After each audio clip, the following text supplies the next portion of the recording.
What does it tell me that Marjorie Taylor Greene resigned last night? That she's politically savvy, that she knows that the ship is going down. But I also knew she was thinking that way a couple months ago. I could tell when, she was on Tucker's show and a couple other places. I'm like, she can see there's blood in the water. And that's why I say she's politically savvy. But she can use the whole thing about death threats and stuff like that to have a good reason to step away. And this way she won't be primaried. She can stay out of line of fire of Trump, because there are MAGA that are mad at her for being a traitor and that what a quitter that she's leaving. But there's a lot of people that want her to run for president on that side. They're the people that woke up to Israel from Charlie Kirk, or that have been waking up to Trump since the beginning, and they've left him, but they're still Republican. And so they've been looking for a new leader. And Marjorie Taylor Greene and Thomas Massie are stepping right into that. And they know that ship's crumbling, and they don't want to be attached to it in any way. So if they can step out of there for a while and be doing podcasts and talk shows and be talking more about unity and ways to work together versus, having this war going on, it will serve them.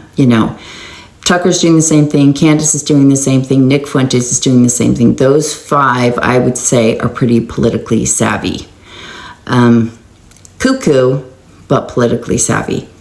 And something I think is really interesting that I'm seeing them do is they're trying to take things from the right and things from the left and saying, this is what we should be doing. My main example is Nick Fuentes. So I tell you guys to watch him because he's really interesting, and you can see what their party's doing through watching him. People come on here and go, you're going to get brought into him. I don't know how you get sucked in by Nick Fuentes. He's a cuckoo. He's very interesting. I think he's charismatic in his own way. But you can listen to him and go, wow, that really makes sense. And then he just says something so god-awful that it's like a punch in the face. Like, you already know he's awful, but then when he says it again, you're like, oh my God.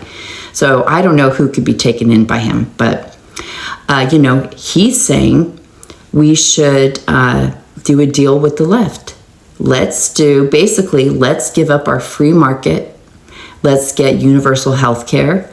Let's get, colleges paid for, all the stuff that the left, promotes, good wages, get people to work. And on the right, we get to keep immigration. We want closed borders. We don't want any more immigration. We don't want the visas. We want just America first. And we don't want any more money going to Israel, stuff like that. And because all of that polls really high. And that's kind of where they're coming from. Let's take the things that poll the best and put them all together and then run that way. And I think that's really smart. Will it work? I don't know about that. But, even Laura Loomer's Trump has killed us off for the midterms. And now, once he did that with Mom Donnie yesterday, she's like, and we just lost the 2028 election, which in my view, it's already lost. He's fucked. Even Fox News this morning was just like, wow, did you see Trump with Mom Donnie? I bet J.D. Vance was jealous. Everybody saw it. To me, Trump acted exactly like Trump. Remember Trump and Obama at the funeral? They're just yucking it up. To me, this is politics. I don't know why you guys are making this deeper than it is. It's Alzheimer's.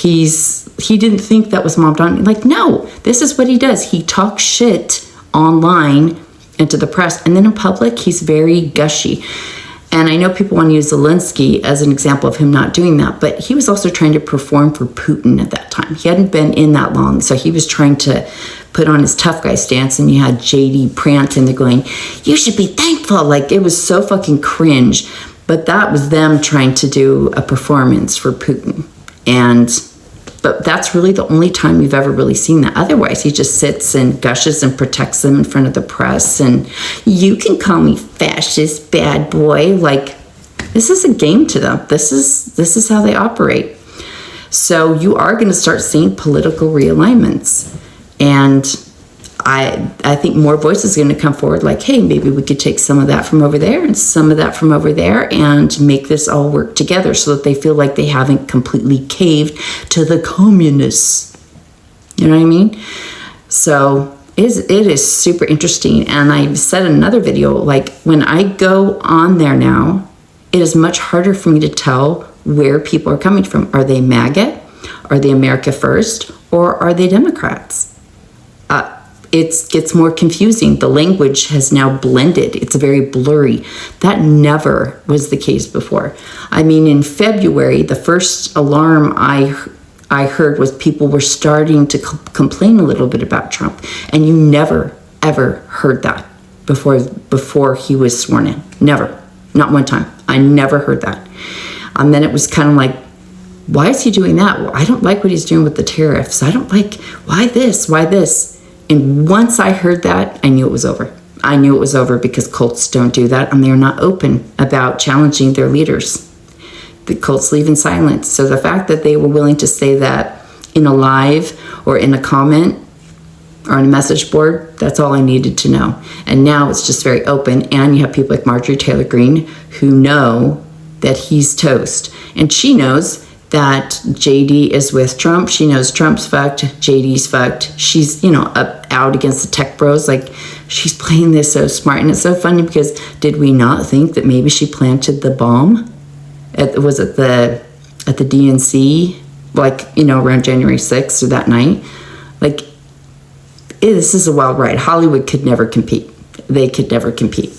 So, and imagine, how much more time do we have? Yeah.